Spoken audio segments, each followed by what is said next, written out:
Vou dar boa noite de novo para todas e todos aqui presentes.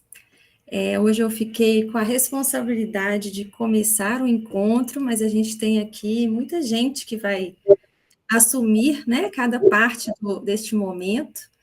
Então, eu vou começar primeiro já agradecendo a professora Maria Helena Abraão, né, por essa oportunidade que todos nós estamos tendo aqui, né, é uma honra, né, a gente poder conversar sobre essa sua produção.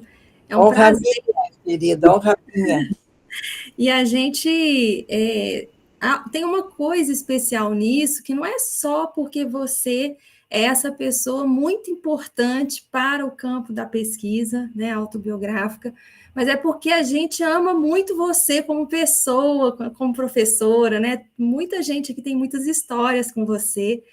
Eu te conheço a partir da pesquisa em rede, né? Assim, pessoalmente, foi a partir deste encontro promovido pela Inês, né, com esse convite tão aberto para pesquisa em rede, mas muitas pessoas têm muitas histórias, né, de um envolvimento pessoal com você e todo mundo te ama.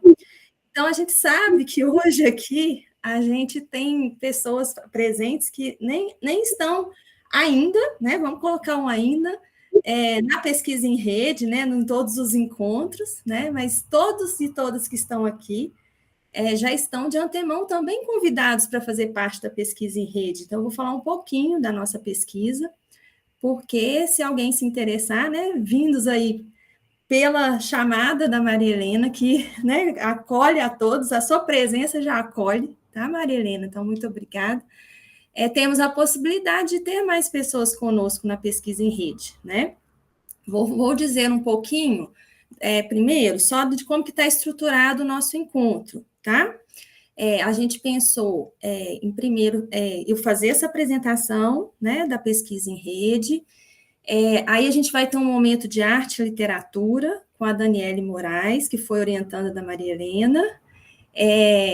A gente vai ter, então, a conversa com a professora Maria Helena, com a mediação da Filomena Monteiro, da Universidade Federal do Mato Grosso. Então, Filomena, muito obrigada também. E também com a mediação do professor Gabriel Murijo Arango, da Universidade de Antioquia, na Colômbia. Muito obrigada, Gabriel, também.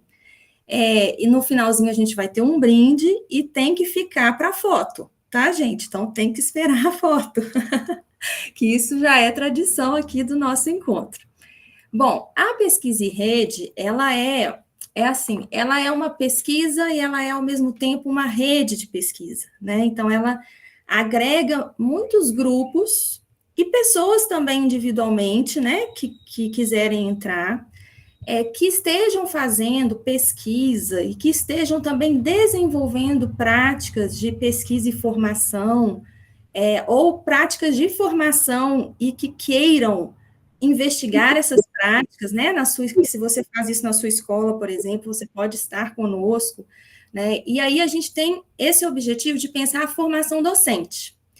E, em termos, assim, do enunciado do nosso objetivo geral, ele está assim: inventariar, caracterizar e publicizar concepções e práticas instituintes de formação docente, fundamentadas em abordagens narrativas e autobiográficas no âmbito da formação inicial e continuada no Brasil e na América Latina. Então, nós estamos pensando o movimento instituinte como aqueles movimentos que nós fazemos nos nossos cotidianos, nas escolas, nas universidades e em outros espaços de formação, em que a gente vai construindo práticas de formação docente que podem tensionar, que podem agregar, ampliar, né, questionar as práticas instituídas, né? Então, existe toda uma relação entre o que a gente faz nos nossos cotidianos e aquilo que é instituído, e nesse movimento entre instituído e instituinte, a gente vai criando e a gente vai estabelecendo, né, redes entre docentes que investigam a sua própria prática. Então, só para dizer que, de antemão, todas que estão aqui são convidados a participar dessa pesquisa, e se tiverem interesse, podem entrar em contato conosco, né, Inês? E aí, a gente conversa sobre isso. Bom, então, dito isso, vamos entrar no momento arte e literatura, com a Daniele Moraes.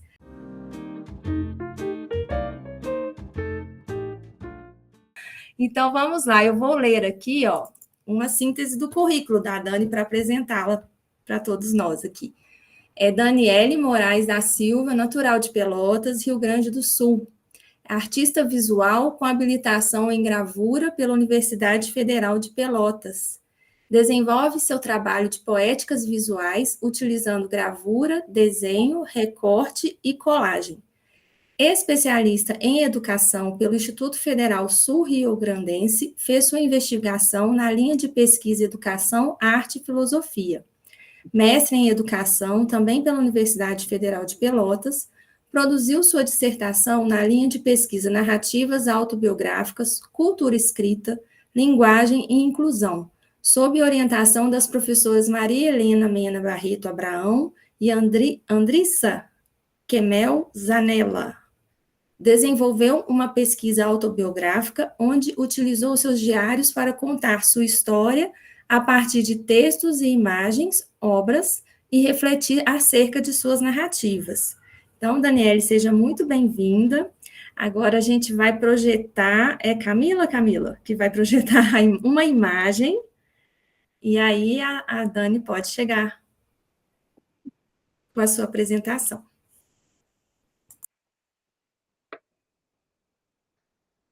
Oi, pessoal, colegas queridos, boa noite. Boa noite a todos. Antes de iniciar, eu só queria, agradecer a Inês por esse convite. Assim que ela me falou, me passou, me convidou exatamente para esse momento. Eu já conhecia a Inês, já conhecia os momentos arte e literatura e sempre fui muito fã deles, né? Participei de algumas aulas com ela e que sempre tinha esses momentos. Então, eles sempre foram muito especiais, assim, para mim. Mas daí o convite da Inês não vinha apenas como participar do Momento Arte e Literatura, mas sim como participar do Momento Arte e Literatura pensando em Maria Helena. Então, isso já expandiu o leque muito, assim, e eu fiquei imensamente feliz, muito grata por poder participar desse momento. Então, eu trouxe essa imagem que eu produzi a partir do convite da Inês. É uma imagem inédita, não foi publicada ainda. Eu produzi para esse momento, né, para esse nosso encontro. E juntamente com ele eu escrevi um texto, também inédito, e que eu vou partilhar agora com vocês, para a gente falar um pouco de Maria Helena, um pouco do que ela significa, um pouco do que ela é para a gente, né? E eu, como sua orientanda, eu nem gosto de falar como ex-orientanda, porque eu não consigo fazer essa separação ainda. Eu estou muito apegada, confesso. Né? Então, Maria Helena está muito presente. Não fechou naquele ciclo em que a defesa foi feita. Maria Helena segue presente em cada dia, assim, em cada momento da minha vida e principalmente da minha formação, né? Porque ela traz tanto para a gente, tanto de tudo que ela é, tudo que ela significa. Então, eu acho que nesse texto, juntamente com essa imagem, que conforme eu for lendo, eu acho que a imagem vai conversando, né? Vai conversando conosco, assim. Então, eu peço licença agora para fazer a leitura do texto, certo? Juliana, só para conferir o áudio, tá bem? Todo mundo ouvindo? Tá Certo? ótimo, para mim aqui tá ótimo. Então tá, então eu vou iniciar aqui. Doutora Maria Helena. Mestre Maria Helena. Professora Maria Helena. Minha querida amiga Maria Helena. É uma honra poder utilizar todos estes adjetivos quando me refiro a ti. E a lista de qualidades é absurdamente grande, imensa. Ela é intensa. Maria Helena é generosidade, é humildade, é igualdade. Não à toa é referência intelectual e referência de vida, de ser humano, de alma e de coração. Um coração que brota constantemente. Brota vida, brota encanto, brota inteligência, brota paciência, brota cor, brota amor. Quando li o seguinte subtítulo: Ressignificações e narrativas autorais ao longo do tempo, eu suspirei e sorri para aquilo que eu li. Maria Helena ressignifica o caminho, o processo, o tempo e a vida de todos que passam por sua existência terrena. Sim, falo com propriedade. Este é um de seus superpoderes: transformar, ressignificar vidas. Faz sem saber o tanto que está fazendo. Faz sem a pretensão de fazer. É simples e é complexo. Ela apenas faz. Tu, Maria Helena, nos atravessa, nos potencializa, nos faz renascer, nos faz criar, nos faz caminhar e querer sempre descobrir mais e mais e tanto, com discernimento e entendimento de que tudo aquilo que fomos e existimos ganhou outra ressignificação ao longo do tempo, ao longo de toda e qualquer conversa contigo, ao longo de cada momento partilhado ao teu lado. És tanto para o mundo, és tanto para a vida, és tanto para nossas narrativas, és tanto para nossas histórias, atravessadas por tua presença e por todas as suas contribuições e reflexões. Portanto, e por tanto, muito obrigada por trazeres cores e sementes às nossas resistências. Obrigada.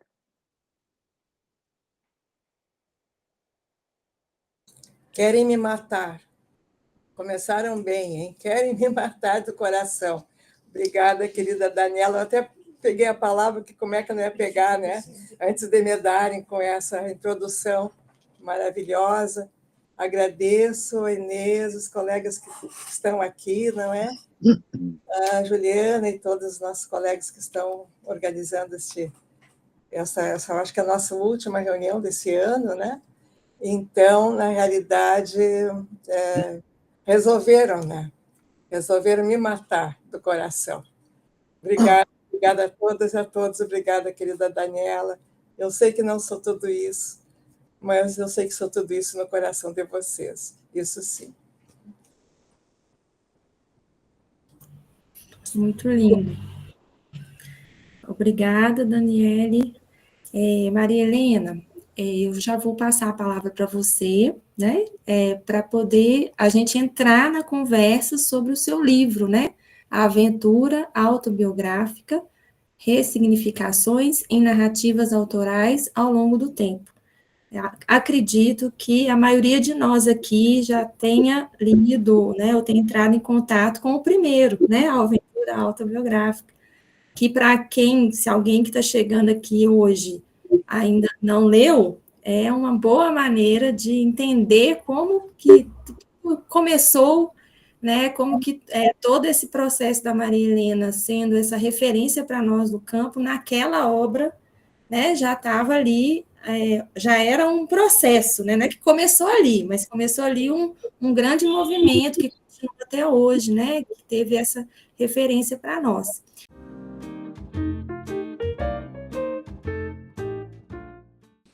Certo, então vamos lá, vamos apresentar a nossa querida Maria Helena Mena Barreto Abraão, né? Então, fiz aqui um resumo do seu extenso currículo para apresentá-la, né? Doutora em Educação pela Universidade Federal do Rio Grande do Sul, fundadora e sócia honorária da Biografe, idealizou e presidiu o primeiro Congresso Internacional de Pesquisa Autobiográfica, né, o primeiro CIPA, em 2004, o qual eu estive presente naquele primeiro CIPA, voltando depois a presidi-lo em 2012, mais uma vez.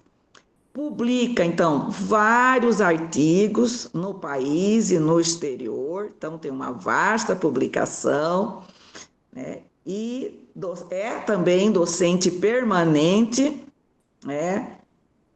do PPGE, da Universidade Federal de Pelotas, líder do grupo GRUPRODOCE, do CNPq, também da Universidade Federal de Pelotas, integrante de redes de pesquisa tanto a nível nacional como internacional, pesquisadora sênior do CNPq. Então, essa é a nossa querida Maria Helena Barreto Abraão. Junto com Maria Helena, nós queremos agradecer a presença também do Francisco Abraão Gonzaga, né? E do Volney Honório Filho, do Júlio César de Rosa Machado e também da Larouze, né, Soares Magalhães, que estão aqui presentes e que, junto com a Maria Helena, também irão estar conosco, né, na fala durante esse nosso encontro. E aí, Maria Helena, olha aqui, Maria Helena, estou sem energia, mas estou a postos aqui, entendeu? Por isso o fundo está meio escuro aqui, ainda não voltou a energia, mas nada vai atrapalhar esse nosso momento, entendeu? Estou aqui com a lanterninha aqui do celular. E aí, eu já vou também, a partir da apresentação da Maria Helena, fazer um pouco a propaganda do livro. Eu entrei lá na Amazon, o livro já está disponível para comprar, né? E aí vou ler um pouquinho para vocês, só para instigar o que a Maria Helena vai contar para a gente, né? Então, no livro, tomando os exemplos dos memoriais, que ilustram o seu construto epistemológico, né? E também a amarração que a Maria Helena vem fazendo, né? Vem desenvolvendo, com relação à questão do auto-heterobiografização. Então, ela vem mostrando como isso é possível para promover a formação de professores. Tá? Apresenta também para nós, nesse livro, uma aporia básica resultante de vários pensadores, de diversas formas de abordagem, né? Do que como ela vem tratando, né, e trazendo algumas questões, né, nessa temática, ok? E ela vai nos apresentando assim outras margens, né, daqueles, vamos dizer assim, termos que nós acostumamos trabalhar, né, utilizando então processos circulares de pensamento, que é muito bem expresso, né, na sua dimensão epistemológica, e vai avançando por questões teóricas, entendeu? Sobre os memoriais, e nos revelando uma compreensão circular, né? Que aponta dimensões rickeriana, né? Do discurso de ação. Então, muita coisa aí que Maria Helena vai nos trazer hoje. E, por fim, né, ela vai também delimitando, né? Embora os títulos estejam separados, mas ela vai delimitando e ligando, né, cada título, subtítulo, né, num interlaçamento, vamos dizer assim, né, pelas dimensões teóricas, tá? E até mesmo, né, pela questões epistemológica que ela vai nos apontando. Então, vejam a riqueza, então, do que a Maria Helena nos traz hoje nessa noite, ok? Então, vamos ouvi-la aí. Um abração, Maria Helena. Muito obrigada, querida Filomena, por essa apresentação maravilhosa. Tirando os noves fora, assim, aí a gente acredita, né, que eu possa chegar um pouco até aí, mas é generosa, vocês são todos muito generosos, isso aqui realmente me sensibiliza muito. Muito obrigada mais uma vez, e muito obrigada por lembrar que estivesse aqui no primeiro CIPA, né? É um soldadinho de primeira ordem, né? Gentil assim, tipo na alto escalão, né? Então, muito obrigada. Eu quero iniciar também agradecendo a querida colega e amiga Inês, doutora Inês Bragança, né? Que fez esse convite para mim, me deixou assim muito alegre e muito me honra, né? Essa experiência de estar aqui nesse grupo de pesquisa maravilhoso, que eu sei que nunca estive à altura, porque não se consegue, né? E com tantas correrias dessa vida maluca, cada vez mais, eu tenho assim, a tese que a partir dos anos de 22, quando começou ali a Covid para cá, né, as nossas horas são poucas durante o dia, mas tenho acompanhado e sempre, né, muito gosto por estar assim também num grupo tão amigo, tão acolhedor, tão querido. Muito obrigada, Inês. Obrigada, Gabriel, que é também a querida Filomena, e querido colega Gabriel, que sei que serão mediadores, né? Podem me mandar calar a boca a qualquer momento, que eu aceito, né? Que vocês têm estofo para isso, e eu vou aceitar. Também agradeço a querida Juliana, né, que fez assim o início desta sessão, a querida Daniela, sem palavras, muitas saudades, viu?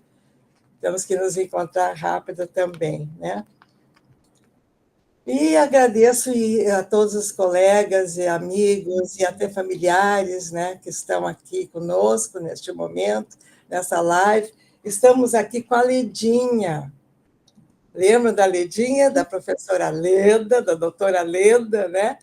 Ledinha no meu coração, que veio aqui nos prestigiar o grupo, né? E ela veio matar a saudade e estar aqui comigo. Estou aqui com a minha irmã também, que não vai me deixar falar muito, que está aqui, pessoalmente, né? Que foi quem conseguiu estar neste momento. Tá bom. Então, vamos começar. Eu imaginei preparar essa nossa noite entrando por 2 momentos, tá? E eu vou colocar a avaliação de vocês. Eu imaginei, assim, primeiro trazer algumas notas do que é a pesquisa que vimos realizando durante essa vida toda. Tá? Porque é essa pesquisa que daí emanam os escritos que se faz, como todos nós, né? Então, nossos textos, né? Em revistas, em capítulos, né? Os textos desse livro, né? Então, isso vem daí. Então, acho que antes de falar um pouquinho sobre o livro, talvez falar um pouquinho sobre a pesquisa em si, né? Para os que não conhecem, né? Para alguns colegas e alunos que não conhecem, o que acham? Tá bem, então eu peço que me coloquem aquele primeiro slide, o slide que traz a pesquisa. Está ótimo, Maria Helena. Que bom, que bom. Eu acho que é bom porque situa algum colega que não conheça, ou alunos que talvez não, alguns que não conheçam, né? Eu acho que situa um pouquinho. Tá ótimo, obrigada. Estão me ouvindo bem? Eu aumento ou diminuo o som? Como é que está o som? Ótimo. Está ótimo, Maria Helena. Tudo tranquilo. Ótimo, obrigada. Bom, estamos aqui, então, nesse âmbito maravilhoso, que é o âmbito das experiências instituintes de formação docente, uma abordagem narrativa autobiográfica, diálogo latinos-americanos.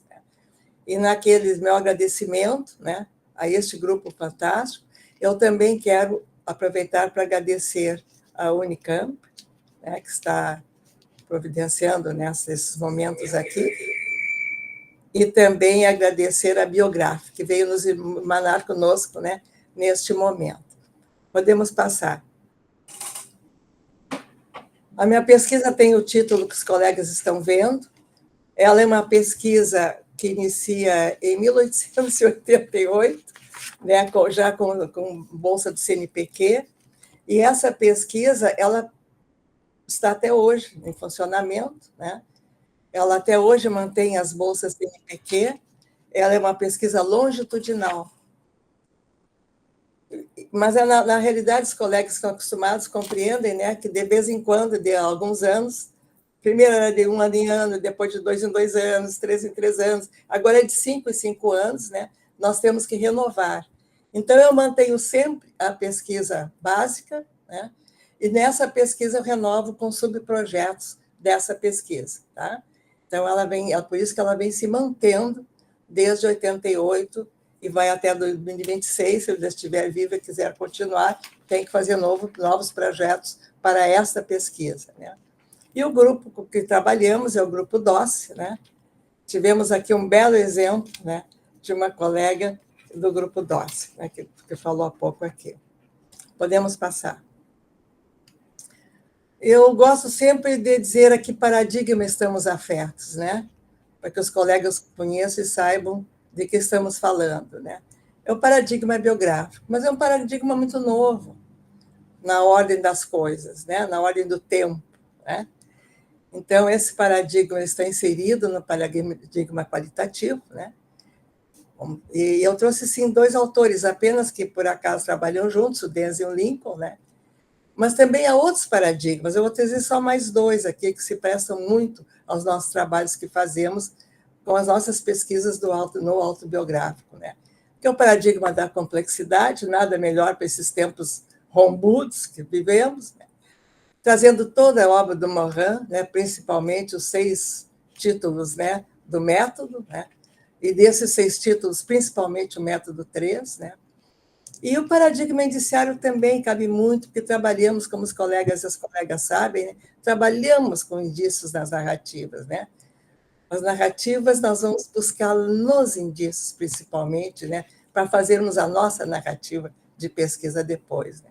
As nossas compreensões. Né? Há outros paradigmas, eu trouxe esses 3, né?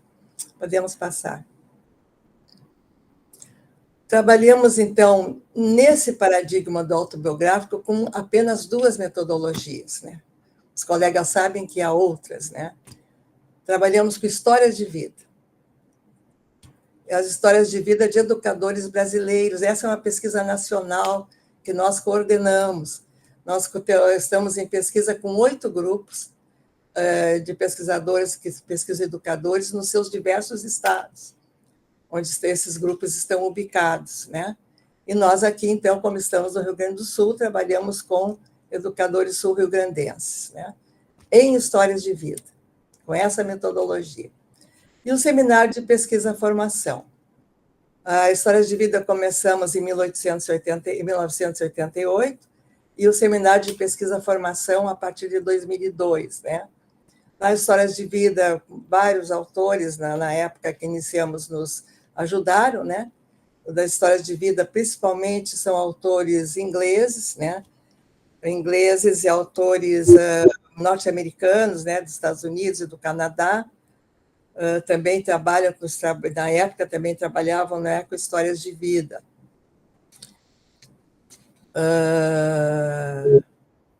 Um inglês, né, que até hoje é bastante conhecido, bastante famoso, já esteve em outro CIPA, né, mas também esteve no primeiro CIPA, né, que foi o Ivor Goodson. Né.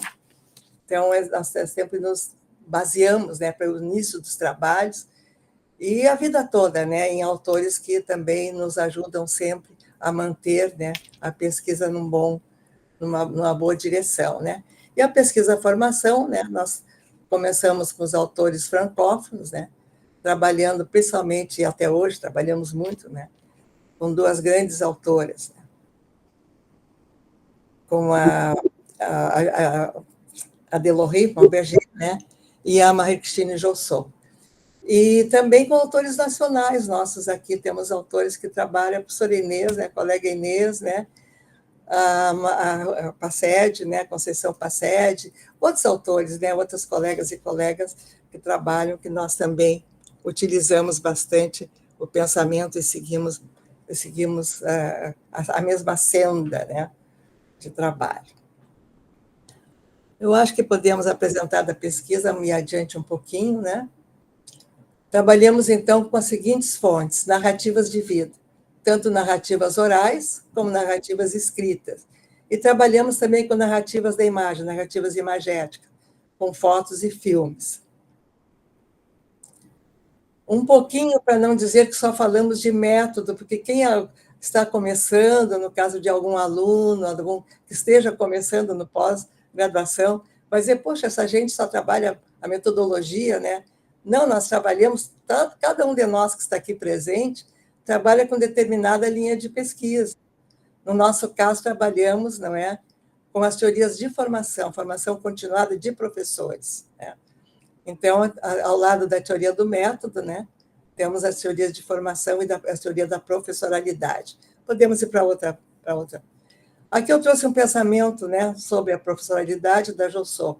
Muitos outros autores, né, nos trazem embasamento sobre a teoria da formação de professores, Nova, entre outros, né? Existe uma pleiade grande de autores, né? Como os colegas sabem, né? Que trabalham com formação de professores. Podemos ir adiante.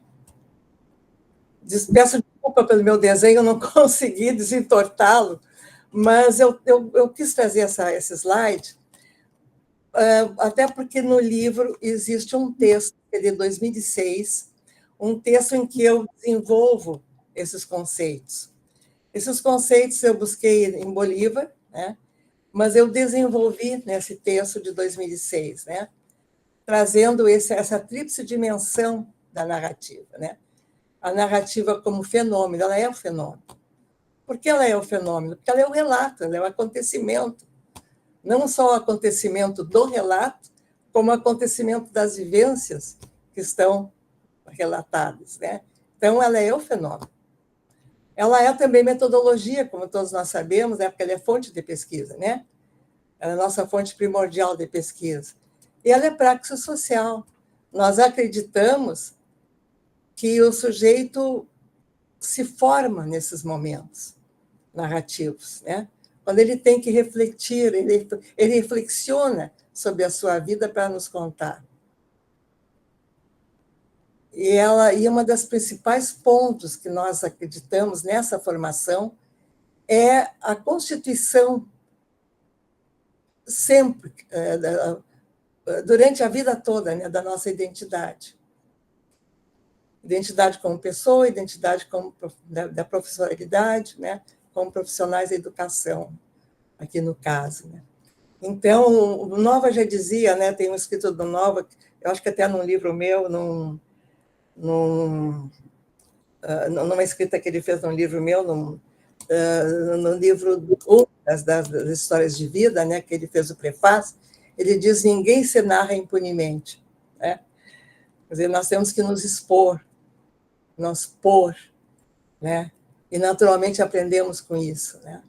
É a metanoia, né, de que se fala que acontece nesses momentos narrativos e para toda a vida, né? Podemos ir adiante. Trazendo aqui apenas para mostrar para os colegas um livro que eu me baseio bastante, a professora Inês conhece muito, né? O Marinas. O Marinas tem vários livros, eu gosto mais deste, em que toda a teoria do Marinas está aqui, né? Aqui eu trago para os colegas compreenderem como se nós estamos organizando as narrativas, né? Para poder compreendê-las, né? Que nós o que temos que fazer é compreender, né? E eu gosto muito do subtítulo deste livro, né? Palavra dada. E eu tenho um escrito em que eu digo que a palavra só nos é dada se ela tiver reciprocidade, né? Se nós formos atentos à palavra que está sendo dada, né? Se nós formos sensíveis, a Jossô fala em sensível, a escuta sensível, né? Então, se houver uma escuta atenta, uma escuta sensível do narrador, né? Certamente uma palavra substantiva, significativa nos será dada, né? E eu escrevi que, em algum momento, que, no limite, se não houver de nossa parte essa escuta sensível, essa escuta atenta, a palavra não significativa não será dada. Será dada qualquer palavra. Então, vamos ver um pouquinho rapidamente do Marinas. Nesse esquema está toda a teoria do Marinas, por incrível que possa parecer. Aqui agora ficou pequena a imagem, não sei se os colegas estão assistindo, podendo ver, né? Mas aqui ele trabalha em cenas, né? A cena 1, que é a cena da enunciação, né? As cenas 2 são as cenas da vida cotidiana, que pode ser desde a infância do narrador, ele pega do ponto que quiser, né? Mas desde a infância até a adultez, né? E ele coloca em separado as cenas reprimidas, que nós sabemos que elas existem, né? Não só reprimidas, também esquecidas, né? Ele não fala de cenas esquecidas. E eu só quero que prestem um pouco de atenção, porque eu vou falar depois num outro desenho, dessas setas que saem da cena 1 para a cena 2. Podemos mudar. Daquele esquema, eu coloquei aquele esquema dentro de um sistema espaço-temporal, porque a nossa vida, do começo ao fim, a nossa narrativa da nossa vida, ela se dá num esquema, num sistema espaço-tempo, não é? E um esquema espaço-tempo, não somente o espaço, o tempo cronológico, né? E nem o espaço dos geômetras, né? Eles também entram, mas é o tempo-espaço fenomenológico, fenomênico, né? É o tempo-espaço do qual Riquet nos fala muito bem também, né? Além da dimensão tridimensional do tempo narrado, né? Eles nos dão uma aula inteira, né? Sobre esse espaço fenomênico, né? Então, coloco aqui o esquema dele. Então, a cena 1 é a cena da enunciação, e vocês logo vão entender por que eu trago essa seta que está só nessa direção também para a direção da enunciação, né? E coloquei também as cenas reprimidas ou esquecidas dentro do sistema. Elas não formam um sistema à parte, né? Nem se foi isso que quis dizer, né? É só aquele desenho que realmente não dá para concordar, né? Não faz jus à teoria dele, né? E por que eu puxei essas setas também para a cena 1? Porque tudo acontece aqui na cena 1, ou tudo não acontece na cena 1. É aqui que as coisas têm que acontecer. É aqui que a narrativa se dá ou não, de forma significativa. E o narrador ou a narradora, quando vem para esse momento da cena 1, eles já trazem uma narrativa semi-pronta. Por que trazem? Porque eles estão preocupados, a vida deles, né, é negociada conosco, não é verdade? Eles são convidados a participar de uma vida. E, nesse sentido, eles já preparam alguma coisa que para nós passa a ser importante. Então, eles já vêm com uma pré-narrativa. E aí já é Riquet, né? Aí já não é o Marina. As Marinas não trabalham com Riquet, né? É a Mimese 1 do Riquet, né? Mas que aqui, na realidade, é que as coisas têm que acontecer. Então, nessa relação entre nós pesquisadores, né, e as pessoas, né, que são nossas interlocutoras, né, desculpe, tem que voltar para trás, obrigada, que têm as narrativas para nos contar. Nesse momento, essa narrativa já se modifica nessa relação, né, colaborador e pesquisador, né? Então, já não é mais aquela primeira narrativa que estava na cabeça quando veio, né? Então, acontece uma nova configuração. O Riquet chama de... Aliás, acontece aí a configuração, desculpe. Neste momento que já está na cabeça, antes de eu chegar, né, é uma pré-configuração. Ele vem com essa narrativa pré-configurada. Vem pensando o que vai dizer, o que seria melhor, etc., né? Mas aqui dentro é que se dá a configuração, então, da narrativa. Só que essa narrativa não fica aí, né? Essa narrativa, nós vamos nos debruçar a elas logo depois, né?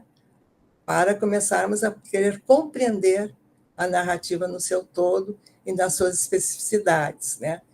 Com o nosso sistema de referentes. O sistema de referentes do pesquisador, de cada pesquisador, né? Os nossos conceitos, né? E aí nós fazemos nova narrativa. Então, reconfiguramos a configuração narrativa que foi feita neste precioso momento. E por que reconfiguramos? Justamente porque fazemos essa nova leitura. E como é que aparece essa reconfiguração? Nos nossos escritos, nas nossas teses, nos nossos capítulos, né? Enfim, todos os nossos escritos que vão ser lidos por alguém.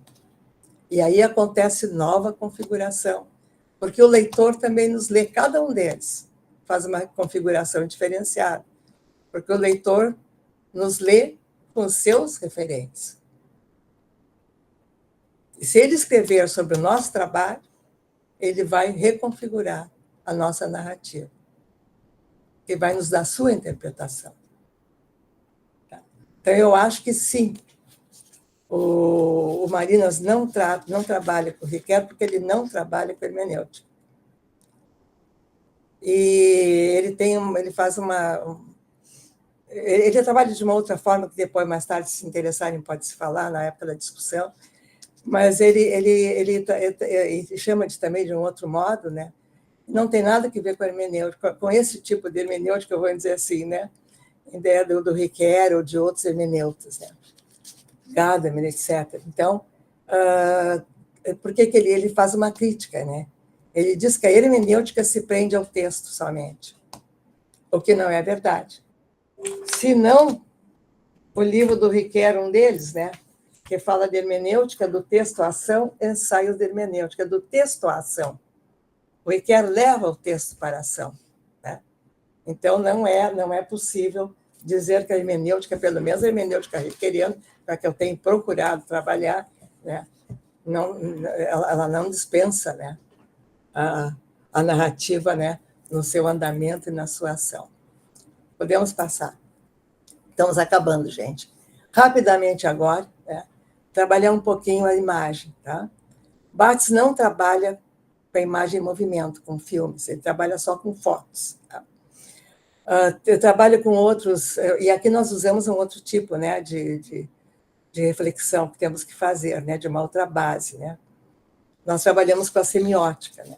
Eu trabalho também com outros semiólogos, mas eu trabalho muito fortemente com o Barthes. Né?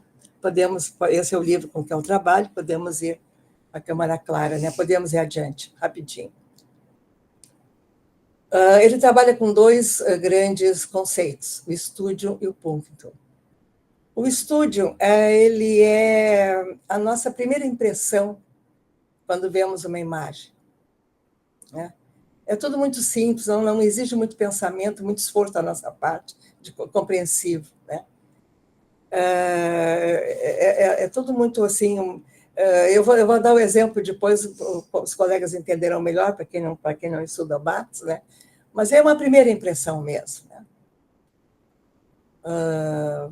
Achamos bela uma foto, por exemplo. Né?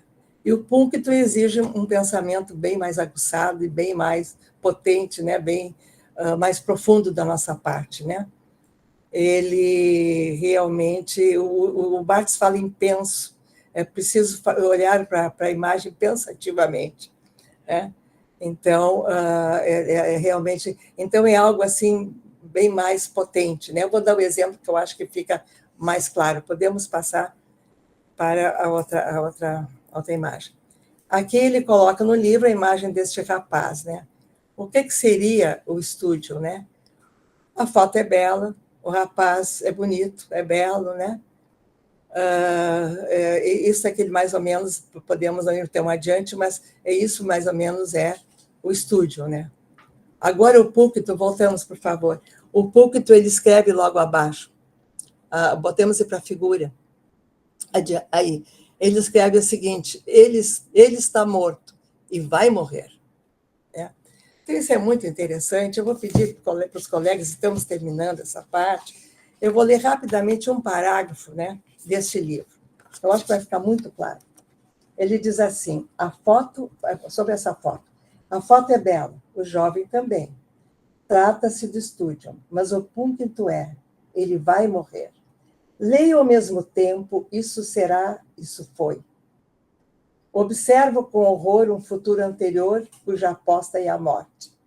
Ao me dar o passado absoluto da pose, a fotografia me diz a morte no futuro, o que me punge é a descoberta desta equivalência. E logo a seguir, nesse mesmo parágrafo, ele fala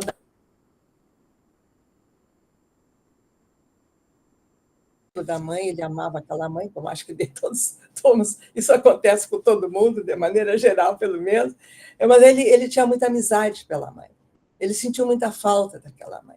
E ele foi, em arrumar as coisas da mãe, ele encontrou uma caixa de fotos da mãe. E ele olha uma e olha a outra, e nada, ele não encontrava a mãe naquelas fotos. Não era a mãe que ele estava ali, ela não estava ali da maneira como ele queria. Até que ele vê uma fotografia da mãe criança, muito linda, junto a muitas flores, né? Numa estufa de flores.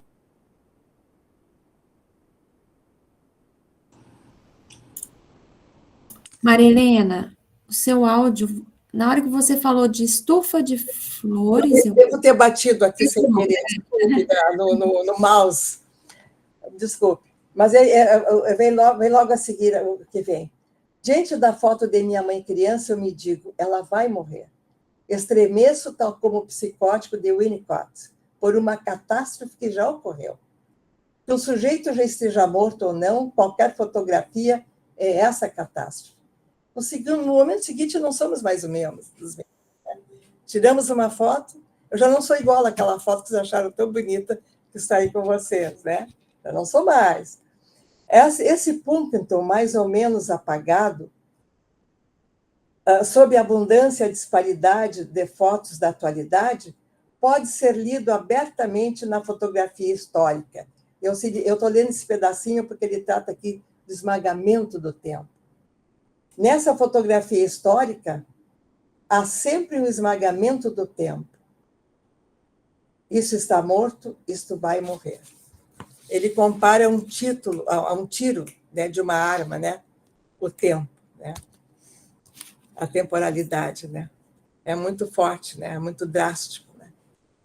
Então, ficamos por aqui. Eu coloquei logo a seguir as referências, né? E depois eu coloquei também um esquema, que depois na discussão, se houver tempo e desejo de vocês, pode abrir mais um, que eu coloquei esse esquema também do Marinas, né? Que ali ele mostra todo o caminho que ele faz para analisar, né? Podemos conversar, se depois houver tempo e interesse. Podemos colocar o outro, e aí vou ser mais rápido, se eu prometo, não vou ser tão demorado. Não, Maria Helena, está ótimo, estamos aproveitando muito, fica tranquila. Obrigada, querida, obrigada. Então, aqui nós temos, eu não sei porque eu devo ter batido também, tem um A ali, tá? A aventura autobiográfica. Eu tenho explorado bastante, né? As nossas aventuras, né? Ele tem que ficar maiorzinho, não? Senão o pessoal não vai ver. Ótimo. Acho que até se puder um pouquinho mais para os colegas verem, né? As colegas e os colegas. Aí. Então, temos que ir passando, né? Ele tem uma apresentação, que fui eu que escrevi, justamente para que os colegas que se interessarem e lerem o livro, né? Verem o que me moveu a fazer este livro, né? É um livro de textos autorais, né? Meus, a grande maioria, justamente buscando os que eu consegui de mais antigos, né? Para facilitar os colegas que desejem, né? E também busquei textos mais atuais, mas que estão esparsos em diversas publicações, diversas revistas, diversos livros, alguns livros já esgotados. Então, por esse motivo, né, eu também coloquei estes textos mais modernos também. E são textos que me pedem. E, às vezes, eu mando o texto que eu tenho no computador, que é um texto que não tem a paginação, porque é o texto que eu mando para a editora, né? Então, acho que agora, para quem quiser, fica mais prático, né? Ele tem um prefácio que me deixou muito feliz, muito sensibilizada. Eu não sei se o Francisco e a Larus conseguiram entrar, mas esse prefácio assim, é de uma sensibilidade, de uma delicadeza, que eu chorei quando eu li esse prefácio. Eles estão aí, Maria Helena? É nas pequenas pílulas que estão, né, os grandes remédios. Eles estão entrando? Gostaria que eles falassem um pouquinho sobre o prefácio. Sim, eles estão com estamos aqui. Início. Bem como eu mereço e como você tem obrigação de estar. Neto tem obrigações, né? Fora de brincadeira, é uma honra tê-los aqui. Eles são acadêmicos, são mestres, né? na sua área, eles certamente vão dizer qual é a área deles, mas é uma área que não deixa de ser afim para nós, os colegas vão ver, né? Então, eu queria que eles falassem um pouquinho, e são pais, isso que é muito importante, né? Além de serem netos amados, né? Ela por causa do Francisco, né? E o Francisco, os dois, netos muito queridos, né? Mas, assim, também eles me deram um bisneto, né? Por um lado, estou meio chateada com eles, por ser bisavó, né? Não sei se é muito... Mas, por outro lado, muito feliz, né? Um bisneto querido, que quando eu comecei o livro, ele havia recém-nascido, né? Então, eu dedico, essencialmente, a ele esse livro, né? E também tem um nome, assim, né? bem personalístico, né? Que eles vão dizer, né? E falar um pouquinho, então, desse texto que eles trouxeram, que é uma joia verdadeira. Boa noite, boa noite. Boa noite. Vocês estão nos ouvindo bem? Francisco, só um pouquinho. O Francisco, a Larusse, vocês vão conhecer hoje. O Francisco, a maioria de vocês conheceu no CIPA de São Paulo, da Unicid. Creio que foi 2016, aquele CIPA. E o Gabriel, vocês conversaram muito, Gabriel, num café, ficaram acho que mais de uma hora conversando, que o Francisco lembra perfeitamente de você, gostou muito, porque ele esteve, né, na Colômbia, conversaram sobre o seu país, né? E muitos colegas aqui se lembram do Francisco. Ele interagiu com muitos colegas aí no CIPA e aproveitou bastante também. Desculpe, mas eu queria dizer isso também. Com certeza, sim. Foi ótimo, né, participar do evento e conhecer vocês. E me inteirar um pouco dos debates, né, de vocês, porque a gente é de outra área aqui, né, mas tem muitas coisas em comum, outras nem tanto. E a gente recebeu esse convite aí, né, de escrever esse prefácio. Inicialmente, a gente ficou um pouco desconfiado, assim, porque a gente ficou assim, né, pensando se... A gente achou que poderia ser muito difícil para nós, né, enfim, introduzir um livro dessa magnitude de uma área que não é exatamente a nossa, né, nós somos das ciências humanas, né, compartilhamos isso, mas nós somos da arqueologia, atuamos como arqueólogos e com uma interface com antropologia, né, enfim, daí a gente ficou em dúvida, assim, inicialmente, né, o que a gente vai contribuir, né, mas também na qualidade de netos, acho que a gente tem outras questões, né, para trazer. E, na verdade, conforme a gente começou a escrever, na verdade, a gente percebeu que foi uma tarefa muito mais fluida e tranquila do que a gente imaginava, né? Em primeiro lugar, eu acho que pelo próprio conjunto de textos, né, muito fala por si só, assim, né, uma trajetória acadêmica e enfim, que é evidente, né, que ela é muito fácil de perceber que ela é pioneira, né, e enfim, com uma competência, né, inigualável aí para abordar esse tema de uma forma muito original e universal, no sentido que dialoga, né, com muitas áreas, com muitos autores. Então, é uma obra, de fato, né, que por si só já é fácil de apresentar, né, ela ajuda essa tarefa aí. E, ao mesmo tempo, eu acho que, para nós, esse fator de pensar histórias de vida, né, é uma questão que nos sensibiliza muito de qualquer forma, né? E seja pensado de uma forma acadêmica ou não, é um tema muito instigante, sensível, né? E que acaba nos tocando de várias formas. E a gente que somos arqueólogos, estamos acostumados, né, a pensar numa escala temporal muito profunda, né? E na escala de milhares de anos. E muitas vezes a dimensão individual da vida das pessoas. A gente fala da história humana, mas né, de uma forma que às vezes as pessoas somem, né? E isso é uma coisa que a gente tenta evitar, né? E